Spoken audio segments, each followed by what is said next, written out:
Rianxo enxarta os produtos do mar con creacións para todos os padaís na primeira parada do Máis que Tapas. Novembro é sinónimo de tapas no Barbanza. A ruta impulsada pola Mancomunidade arrancou en Rianxo esta fin de semana. A 9ª edición do Máis que Tapas ofrece degustacións variadas en formato mini combinados polos viños da indicación xeográfica Terra de Barbanza e Iria. O pistoleiro de saída foi con 6 establecementos, entre eles o Agro da Corna, que elaborou un prato a base de faneca. Faneca frita é un peixe moi delicado, non se pode tostar tanto como pode ser a lorcha. A lorcha é un plato riquísimo, vai a desaparecer, seguro que das nosas rías, como desapareceu o pión, ou agora xa hai menos. Tamén o jurrupión eran peixes das nosas rías que sabían a mar profundo, a mar de fango, a un mar precioso. Entonces, a faneca é moito máis delicada, é un peixe moito máis delicado. E hai que dar un tostadiño con aceite quente por encima, pero hai que darlle sempre que a carne interior este, a carne blanquiña, terniña e moi sabrosiña. Entonces, sacámola, dademe un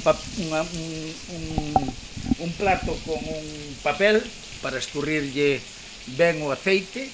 É moi importante que se queden secas nun papeliño de cociña e sobre un plato, pero doradas e nunca moi tostadas como é o caso da lorcha, do xureliño pequeno ou de outros peixes.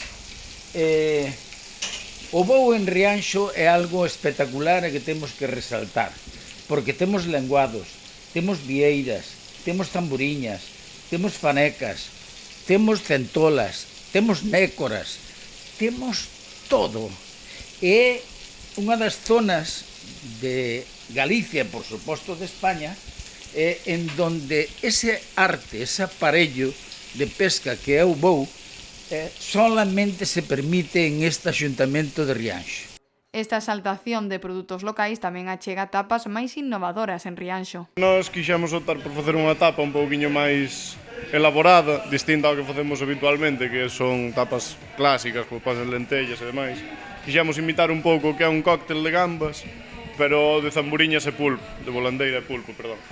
Con uns tallaríns con salsa de queso, lechuga e cebola crujiente por encima. A base é de gelatina ca auga do cocer o pulpo, e así xogamos un pouco tamén co contraste de texturas e de sabores que serían crujientes e algo máis suave, algo un pouquiño máis cremoso, a salsa do queso e o tallarín.